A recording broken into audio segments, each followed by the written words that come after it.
Assalamualaikum warahmatullahi wabarakatuh.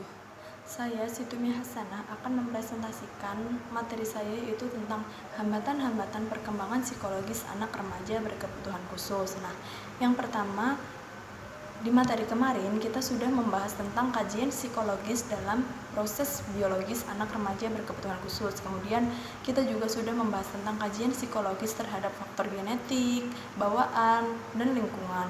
Nah, yang ketiga adalah kita juga sudah membahas tentang anak remaja berkebutuhan khusus dianalisis dari perkembangan kognitif, sosial, emosi, dan seksualitasnya. Kemudian masuk pada materi saya, yaitu hambatan-hambatan perkembangan psikologis anak remaja berkebutuhan khusus. Nah, langsung saja, sebelum kita mengetahui tentang hambatan-hambatan psikologis anak remaja berkebutuhan khusus, kita perlu mengulas kembali tentang pengertian dari anak remaja berkebutuhan khusus. Nah, menurut Ormert 2008, anak berkebutuhan khusus adalah anak yang sangat berbeda dari teman-teman sebayanya. Mereka membutuhkan materi atau praktik instruksional yang telah diadaptasikan secara khusus agar sesuai dengan kebutuhan mereka.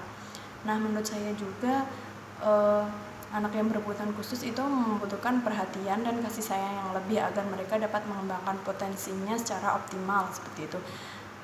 Lanjut masuk pada materi tentang hambatan-hambatan psikologis anak remaja berkebutuhan khusus. Nah, yang pertama adalah anak yang mengalami hambatan kognitif atau akademik khusus. Yang pertama yaitu kesulitan belajar. Kesulitan dalam proses-proses kognitif khusus atau misalnya dalam persepsi, bahasa, atau memori yang tidak dapat diatribusikan ke bentuk-bentuk hambatan yang lain seperti keterbelakangan mental, gangguan emosi atau perilaku, atau gangguan sensori. Nah, yang kedua adalah Attention Deficit Hyperactivity Disorder atau ADHD, di mana gangguan ini ditandai oleh dua karakteristik. Yang pertama adalah kesulitan memfokuskan dan mempertahankan atensi, dan yang kedua adalah perilaku hiperaktif dan impulsif yang terlalu sering. Nah, yang ketiga adalah gangguan bicara dan komunikasi. Gangguan dalam bahasa lisan atau misalnya salah mengucapkan bunyi-bunyi tertentu, gegap atau pola sintaksis yang abnormal, atau dalam pemahaman bahasa yang secara signifikan mengganggu performa di kelas, seperti itu. Nah, hambatan yang kedua adalah anak yang mengalami masalah sosial atau perilaku, di mana meliputi yang pertama adalah gangguan emosi dan perilaku. Kondisi emosi dan perilaku yang muncul selama periode waktu tertentu dan secara signifikan mengganggu kegiatan belajar dan performa siswa. Yang kedua adalah gangguan spektrum autisme. Gangguan yang ditandai oleh terganggunya kognisi sosial, keterampilan sosial, dan interaksi sosial. Juga pengulangan perilaku ekstrinsik tertentu, bentuk-bentuk yang lebih ringan, atau misalnya sindrom Asperger, yang terkait dengan perkembangan yang normal di bidang-bidang lain. Bentuk-bentuk yang ekstrim yang terkait dengan keterlambatan perkembangan kognitif dan bahasa dan perilaku yang tidak biasa, seperti itu.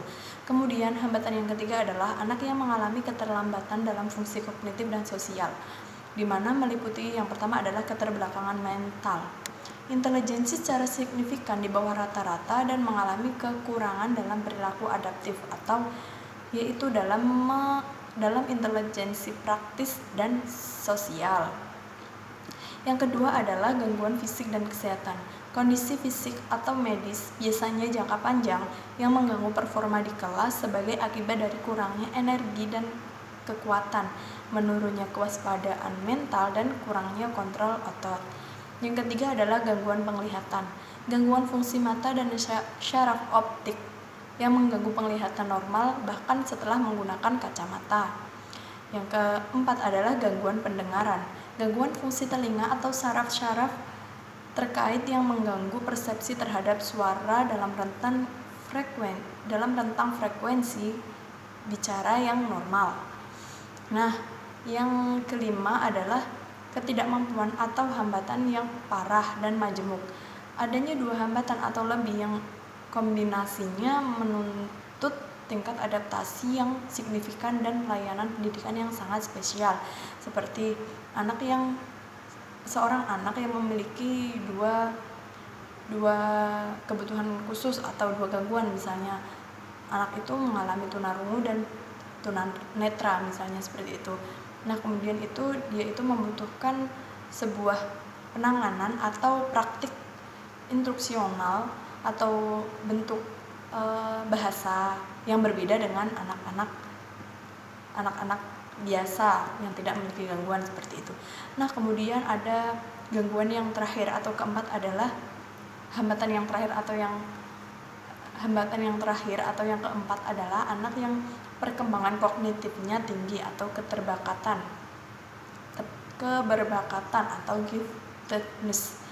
Kemampuan yang tinggi dan bakat yang tidak biasa dalam satu atau beberapa bidang yang membutuhkan layanan pendidikan khusus untuk membantu berkembang secara penuh. Nah, makanya sebagai seorang orang tua kita perlu mensupport apapun yang anak lakukan selagi itu positif. Misalnya anak itu tidak ada yang sempurna ya. Soalnya ketika seseorang anak itu tidak pandai dalam bidang akademik, mungkin mereka memiliki bakat-bakat yang lain, misalnya dalam seni seperti itu. Sekian pemaparan materi dari saya, kurang lebihnya saya mohon maaf. Wallahul muwaffiq ila aqwamit thoriq. Wassalamualaikum warahmatullahi wabarakatuh.